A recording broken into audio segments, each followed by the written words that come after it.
Hello everybody and welcome to Tai Tales, the place you find stories and fanfictions written and read to you by your host, me, Tai Tiger. Now, today we dive into Albedo 10,000. This is a take on the Ben 10 universe, where Vilgax actually kills Ben in Ultimate Alien, and Azimuth, still being a prisoner, in the plumber's base. Now, here's the thing. In this storyline, Azimuth gives Albedo the new and improved Omnitrix that Ben would have gotten in Omniverse to stop Vilgax, who is on a mission to take over the entire universe from one end to another, making sure Earth is his last stop, to prove to the world and the universe that Ben is their only hope. So Azimuth gives the new and improved Omnitrix to Albedo because he's the only hope they have. This specific chapter revolves around Bliz, a character who I introduced back in chapter 1, who ends up being part of Albedo's forced plumbers team. Bliz is the same alien race as Big Chill, a Necrophagian, and in this chapter we're going to learn more about him. So let's dive in with Albedo 10,000, chapter 4, The Chilling Truth About Bliz. Albedo stood there while Azimuth gave him a firm talking to about him staying out the night before. What were you doing? Getting into fights, not coming back to base? I should remove you from this team and take the Omnitrix from your wrist, Azimuth barked. Yeah, we both know that's not gonna happen, Albedo sneered. We both know you're on thin ice, so watch it, Albedo. This could be your redemption. Azimuth growled at him. Then Albedo walked out of his room, shaking his head as he did. He headed for his quarters. He threw his jacket on the chair and slouched onto his bed, and he fell asleep. He woke up a few hours later, earlier than usual. He then peered out of the window to see Bliz floating through his wall and escaping out of the building itself. And then he started floating through the main entrance of the base and headed down the tunnels. Where are you going? Albedo muttered to himself. He then stood up, put on his jacket, and activated the Omnitrix. The circle of choice spun around until he found his choice of alien. He slammed his hand down on the watch, and in a flash of red, he transformed. Big Chill, he called out. Then he phased out of his room and the building itself and took flight. He flew off and chased after Bliz. He finally caught up and found Bliz flying towards the cemetery. Big Chill flew overhead, making sure to stay out of sight. Making sure that he was high enough so Bliz didn't see him. Then he finally saw Bliz land next to Ben Tennyson's statue. There was more Necrophagians all gathered around the statue, all looking sad. Bliz joined the others and they all hugged him and they started hanging their heads. Then Big Chill landed, crouched behind a big stone grave, and he transferred back to Albedo, who kept himself hidden. It's been too long, Dad, one Necrophagian said. Dad? Albedo muttered in confusion. Then, suddenly, a group of thugs strolled towards them, and all of them being human, carrying different offensive items molded into weapons. One carried a bottle of alcohol with a rag shoved down the neck of the bottle. Oi, freaks! One thug called out. Leave the statue alone, one Necrophagian called out. It's because of you this idiot is dead. We want our planet back, you freak, another thug growled.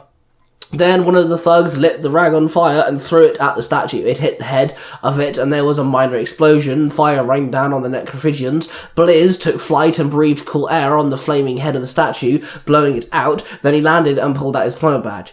By the order of the plumbers, I order you to halt, Bliz barked.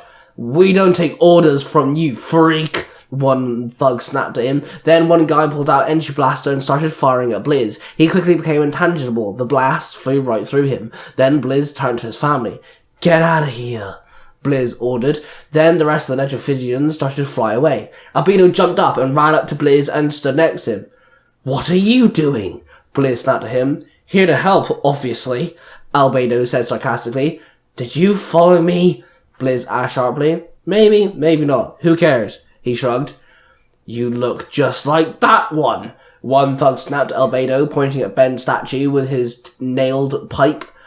Trust me, it's not by choice, Albedo muttered. I say we beat them both, another guy yelled. Are you ready, Bliz? Albedo grinned. Okay, Sure. Bliz nodded with determination, then he dropped down to a fighting stance. One of the thugs came running up and swung for Bliz, who became intangible once again, the pipe swinging through him. He then tried again, but Bliz became solid and caught the pipe. He then breathed ice on the man's hand, freezing his hand to the pipe, and then pulled the pipe closer to him, bringing the man with. Stumbling forward, he then punched the man in the face, knocking him out. Albedo activated his Omnitrix and saw the first red hologram and grinned. Perfect. I like running low lives days anyway, Albedo muttered, then he slammed his hand on the watch, and in a flash of red, he transformed. Gravitak! He called out. Gravitak raised his hand, and blue energy swirled between his fingertips, and two thugs started floating off the ground. Then Gravitak slammed his palms together, and the two thugs slammed into each other, their bodies went limp. Gravitak then let them go. Bliz dived forward and phased through another thug. As he phased through them, they turned into solid ice. Then Gravitak made the frozen thug float up, and he threw the icicle into the rest of the thugs, knocking them all off the floor. Then they climbed to their feet, and the thugs started to run off. Gravitak transformed back into Albedo, who stood there with a grin. Thanks, Bliz said with his wings wrapping around him. No worries. I enjoy a little throwdown sometimes, Albedo muttered, slamming his fist into his palm. Then Bliz noticed the burn damage to the statue. Why are you tied up on old Benny boy here, anyway? Albedo asked him. That's our dad, Bliz replied. Whoa, huh? Albedo gasped. Yeah, his nitrofrigian form had us kids. We went to our planet, but we came to Earth a few years back. For protection, Bliz explained. Oh, Big Boy Ben was your mommy. Who knew? Albedo mocked. I was annoyed about you looking like him, but I'm kinda getting used to it now. Thank you. I can go back and tell my siblings the good news. Bliz nodded. No worries. I told you before, I may be the bad guy, but I know when to throw my fists around. And who to aim them at, Albedo told him. Bliz nodded and started walking off. Hey Bliz, do me a favour? Albedo called out as he spun around on his axis. Yeah, Bliz said as he stopped. I was kinda hoping, Albedo started. Don't worry, I won't tell Azimuth, Bliz interrupted. Then Bliz carried on walking. Thanks, Albedo muttered. Then he transformed into Jet Ray and bolted back to Pummel headquarters, and he slithered into his window, transformed back, and then laid back down and thought about helping Bliz. Bliz flew into Undertown and phased into a house. He landed and his siblings all looked at him. Don't worry, I managed to save it. Bliz grinned. Yay! Everyone cheered. We saw the Omnitrix wearer. He looks like Dad, one sibling sneered. Don't worry, he's a friend. Who looks like Dad, sure, but he's just a work friend, Bliz said awkwardly. Then Bliz joined in with his family as they all prepared for dinner. And there you have it, guys. We have another chapter in Albedo 10,000. It's a short one for sure, but this is kind of a character building one. I want to introduce the other aliens in the team, whilst also kind of building up Albedo's trust with them. So for the next few chapters, that's what it's going to be. Thank you all for listening to this story. Don't forget to check out the other stories on the channel. If you're looking for more stories to listen to, then you might want to check out my Paraply and my dear friend Cosplay Dude 637. He has 4 places you can go listen to all sorts of different stories. Sailor Moon E, Power Rangers Universe 19, and Storytime with Cosplay Dude 637 are 3 different podcasts, and then you've also got Nostalgia Time, which is a YouTube channel. By the end of the year, I'll be having all sorts of stories on 3 of them, apart from Sailor Moon E, because Sailor Moon E is a one-story off podcast.